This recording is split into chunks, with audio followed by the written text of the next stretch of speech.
Zhao Huan and another young man accidentally stumbled into a terrifying place teeming with zombies, finding themselves in a life-or-death situation as the zombies gave chase. Under the watchful eyes of the live stream audience, they attempted to evade the zombies by holding their breath, but to limited effect, relying on throwing rice to repel the zombies and gain brief respites. Just when the two were about to lose hope, a middle-aged man in a Taoist robe and a pretty girl burst in. The middle-aged man dispatched one of the zombies with a single copper coin sword move, showcasing his mastery of Taoist arts. The girl took care of treating Zhao Huang's and the young man's wounds, her beauty also sparking enthusiastic discussions among the live stream viewers. The arrival of this middle-aged man not only saved Zhao Huang and the young man's lives, but also brought hope to the live stream audience.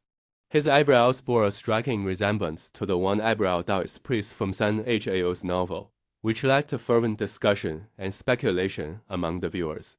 Sun Hao himself felt an inexplicable sense of relief upon seeing the middle-aged man. Initially, like other viewers, Sun Hao watched through the live stream as Zhao Huang and the other were pursued by zombies.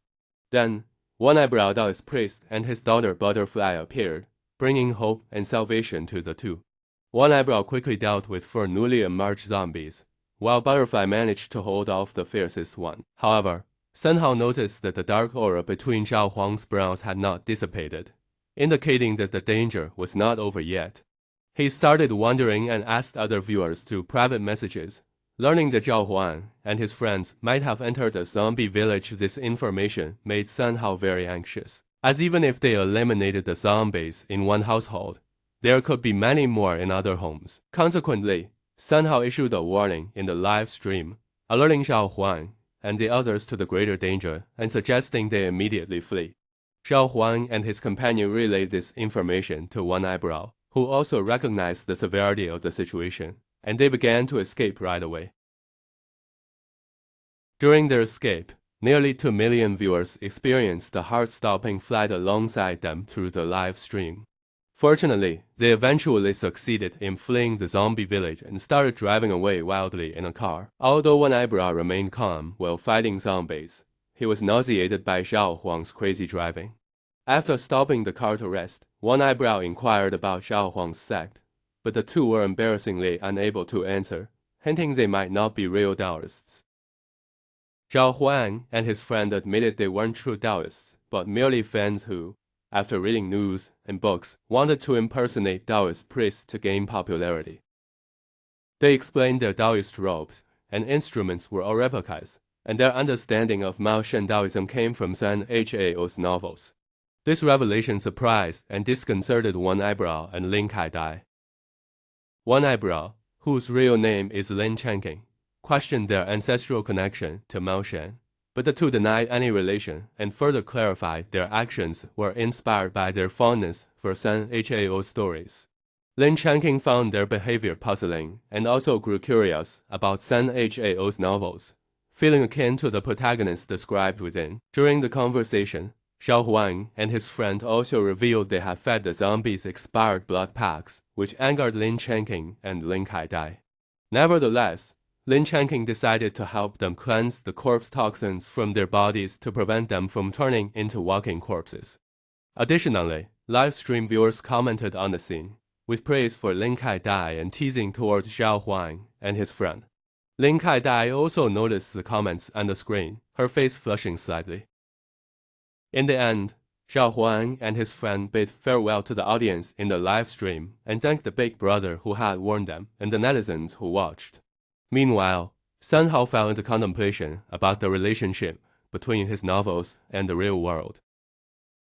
During this time, Sun Hao also received a message from his book fan Li Daodan, who regarded him as a heavenly teacher and sought help. However, Sun Hao firmly denied being a heavenly teacher and refused the request.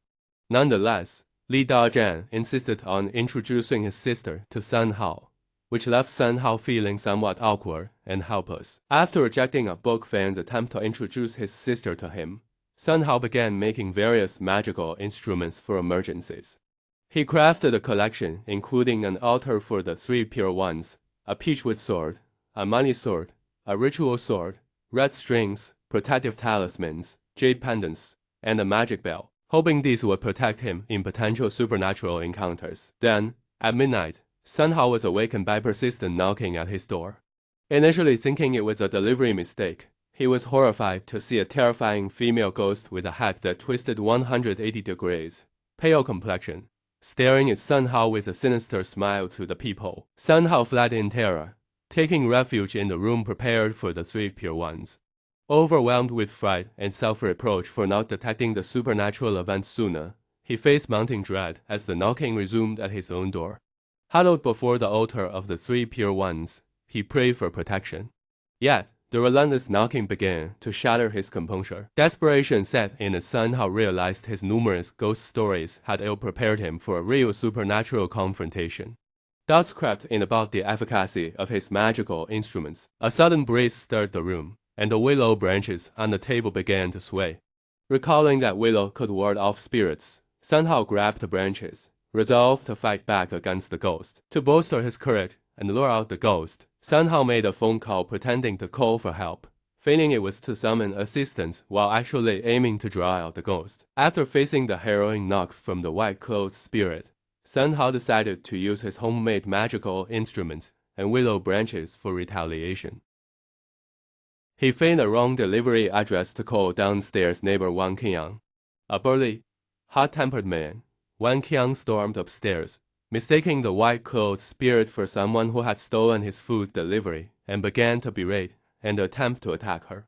Seeing an opportunity, Sun Hao joined in with the willow branches, advising Wang Qiang to use them to lash at the spirit for effective yet non-lethal damage. Under their assault, the white-clothed spirit wailed in pain. At this moment, new neighbor Ken Zuya appeared, misunderstanding Sun Hao and Wang Qiang for beating up a woman without cause. However, upon clearly witnessing the true form of the white-clothed spirit, a ghostly figure with a pale face floating in mid-air and long black nails, Ken Zuya was also frightened. As the spirit attempted to attack Ken Zuya, the three retreated into Sun Hao's home for shelter.